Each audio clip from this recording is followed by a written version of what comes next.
नमस्कार, मैं doctor R के भारती आपके सामने एक गहन विषय पर बात करना चाहता हूँ। और वो विषय है एक नाजुक सी बात जो लोग बाग नहीं समझते हैं। वो अगर समझ लें तो काफ़ी बड़ी परेशानी का हल निकल सकता है, और उसी के बारे में आपसे बात करूँगा। तो मैं आज बात कर रहा हूँ कि अपने समाज के अंदर बहुत से लोग जो होते हैं वो बीमार होते हैं, वृद्ध होते हैं, शारीरिक रूप से बिल्कुल असक्षम होते हैं। कई बार कुछ ऐसी बीमारियों से ग्रसित होते हैं जिनका कोई उपचार नहीं है, और डॉक्टर उनको जो है वो कह देता है कि आप इनको घर ले जाइए और इनकी मृत्यु की प्रतीक्षा कीजिए। जब इनकी डेथ होगी तब ये इस संसार को छोड़ करके चले जाएंगे। तो ऐसी परिस्थिति के अंदर जो है वो व्यक्ति घर पर पड़ा रहता है बिस्तर के ऊपर, असहाय सा, लाचार सा। ना खुद खा सकता है, ना पी सकता है, ना अपना मतलब कोई भी कार्य कर सकता है। तो चाहे उसके लेटरिन साफ करनी हो, चाहे उसका यूरिन हो, चाहे उसका कोई शरीर को साफ करना, तो ये सब काम परिवार के जो लोग होते हैं उनके लिए एक नित्य की ड्यूटी बन जाती है। और उस चक्कर के अंदर उस परिवार के लोग जो होते हैं वो इतने ज़्यादा बंध जाते हैं कि उनका खुद का पारिवारिक जीवन समाप्त सा ही हो जाता है।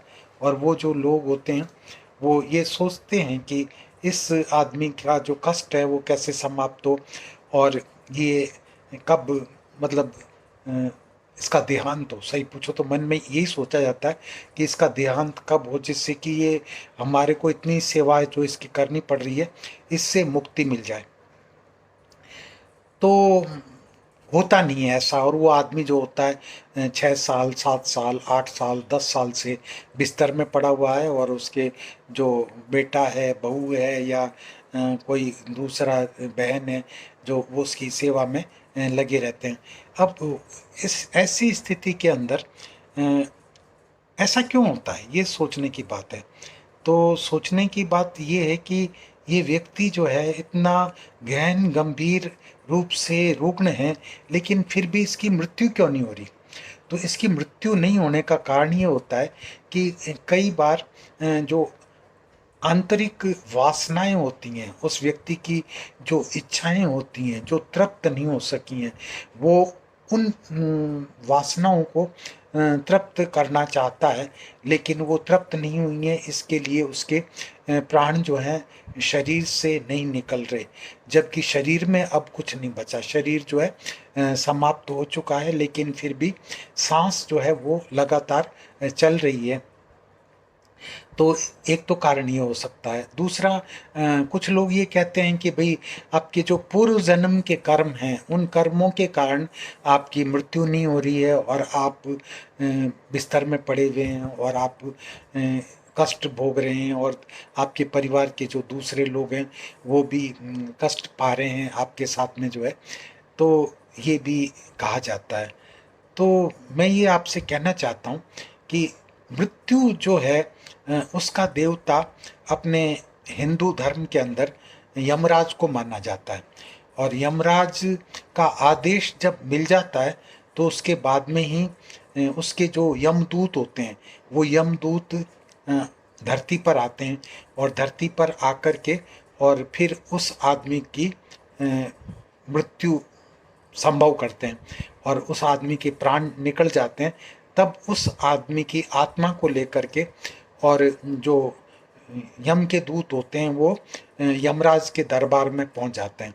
और जब वो यमराज के दरबार में पहुंच जाते हैं तब समझ लो कि वो आदमी अपनी सही जगह पे पहुंच गया। आगे जो फैसला है उसके कर्मों को देखते हुए, जैसा कि अपने हिंदू माइथोलॉजी में कहा जाता है कि भाई चंद्रगुप्त जो है वो ये फैसले करता है कि इसके कर्म कैसे थे, इसने क्या अच्छा किया, क्या बुरा किया, ये स्वर्ग का मतलब उत्तराधिकारी है या नरक में जाना है इसको। तो ये सब चीज़ें बाद की बातें हैं।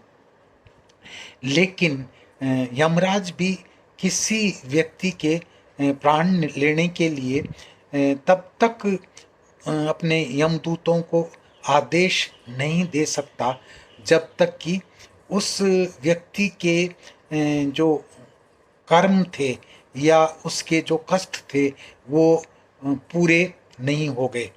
यानी अगर उसके कर्म जो हैं अगर अभी तक उसको रोके हुए हैं मृत्यु से, चाहे सत्कर्म है या दुष्कर्म है जो भी है, और या फिर वो जो व्यक्ति है उस व्यक्ति की जो वासनाएं हैं, जो लालसाएं हैं, जो इच्छाएं हैं, जो अतृप्त भावनाएं हैं, वो उसको मरने से रोके हुए हैं।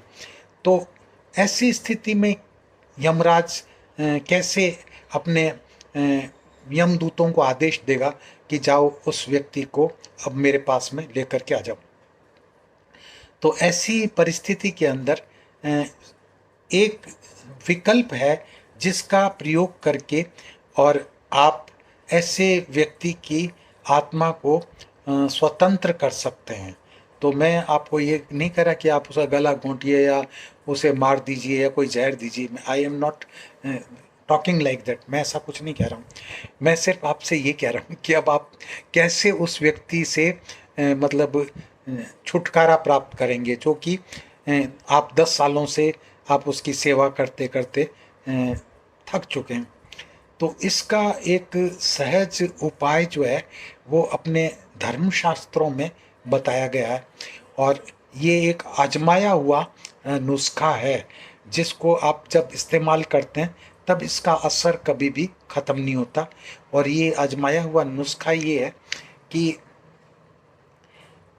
ऐसे व्यक्ति का गोदान कर दिया जाए, यानी ऐसे व्यक्ति के हाथों से गोदान करवा दिया जाए, तो जो है ऐसे आदमी की मृत्यु जो होती है करीब 15 दिन में हो जाती है। विद इन 15 डेज वो आदमी जो है मतलब मर जाएगा, इस शरीर को छोड़ देगा। तो ये एक बहुत एक रहस्यमय चीज़ है कि ऐसा कैसे हो जाता है, लेकिन ये होता है। और ये मैंने अपनी ज़िंदगी में भी देखा है। मेरे एक मित्र हैं, तो उन मित्र की जो माँ थी वो पिछले 8 साल से बीमार थी और बिस्तर में पड़ी रहती थी, और उसकी सेवा मेरे मित्र ने की, उसकी पत्नी ने की, और उसके बच्चे जो थे वो भी अपनी दादी की सेवा करते थे। लेकिन दादी थी कि बिस्तर छोड़ने का नाम ही नहीं ले रही थी, और उसकी हालत जो थी कभी सुधरती नहीं थी।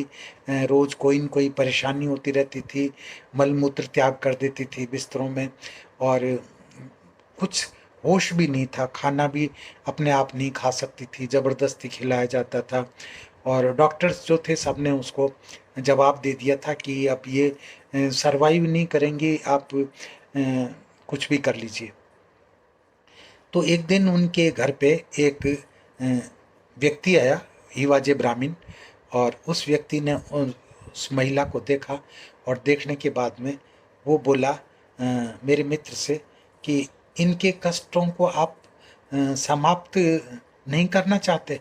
तो उसने कहा मैं तो चाहता हूँ कि इनको मुक्ति मिल जाए, लेकिन बताइए कैसे मुक्ति मिल सकती है इनको जो है। तब उस व्यक्ति ने कहा कि उस ब्राह्मण ने कहा कि आप एक काम करिए, इनका हाथ से गोदान करवा दीजिए, और जब ये गोदान कर देंगी तो इसके बाद में फिर इनको मुक्ति मिल जाएगी। तो उसने कहा ठीक है, आप ही ब्राह्मण हैं, मैं आपसे ये गोदान आप ही गोदान कर दीजिए। तो उन्होंने कहा ठीक है, आप हमें जो है मैं मंत्र बोलता हूँ। उन्होंने जल लिया अपने हाथों में और मंत्र मतलब बोला पंडित जी ने, और उसके बाद में उन्होंने उस जो महिला थी उसके हाथ में एक 500 रुपये का नोट जो था वो छुआया, और छुआने के बाद में वो नोट जो था उन पंडित जी को दे दिया, और पंडित जी चले गए।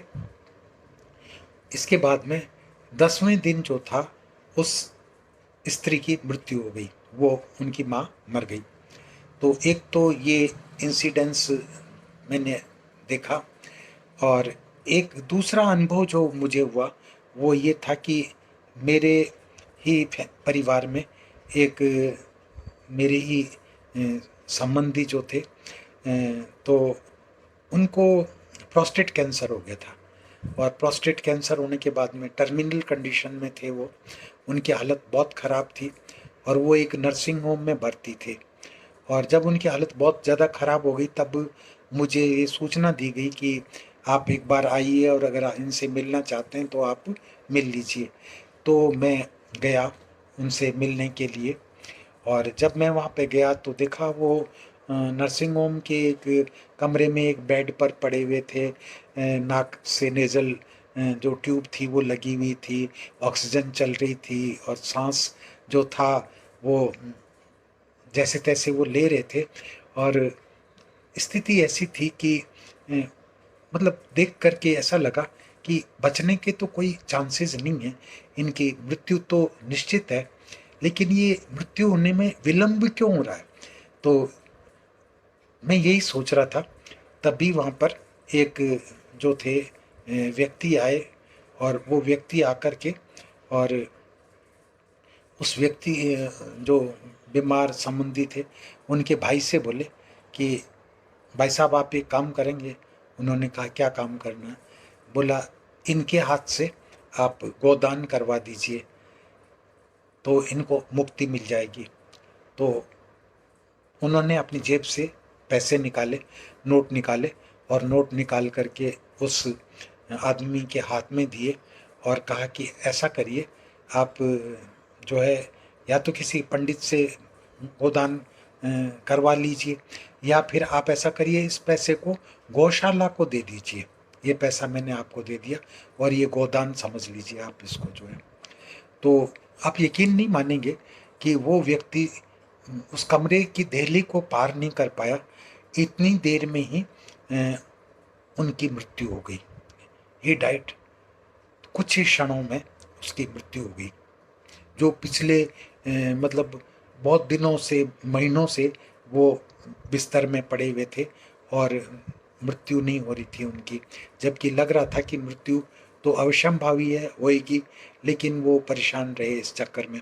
तो ऐसी स्थिति में आप इस निष्कर्ष पर पहुंचते हैं कि ये जो क्रिया है गोदान करने की, जो परंपरा है हिंदू समाज के अंदर, ये एक बहुत महत्वपूर्ण परंपरा है।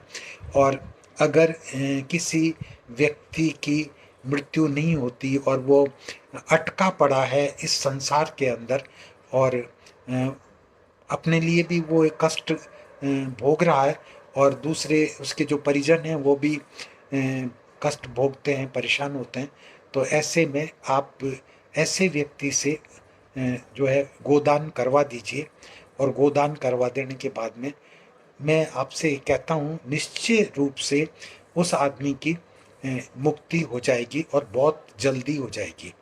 तो बस यही बताने के लिए मैंने ये वीडियो बनाया है। और इस वीडियो को आप अपने रिश्तेदारों को बताइए, अपने मित्रों को बताइए, इसको शेयर करिए और सब्सक्राइब करिए, लाइक करिए। और इस वीडियो के द्वारा उन लोगों को आप मुक्त होने में सहायता करेंगे जो सालों से बिस्तर में पड़े हुए तड़प रहे हैं और अपने परिवार को दुखी किए हुए हैं। तो बस इससे ज़्यादा मैं आपको कुछ नहीं कहना चाहता। अगर आप मेरे इस वीडियो में और मेरे कथन पर विश्वास करते हैं तो ऐसे व्यक्ति से गोदान करवा लीजिए और उसके बाद में उसका परिणाम आप देखिए। तो फिर मिलूँगा मैं आपके साथ में किसी और वीडियो के साथ में और किसी और विषय के ऊपर।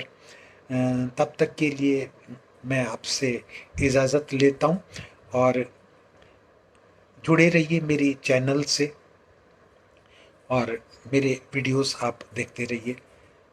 धन्यवाद। Thank you.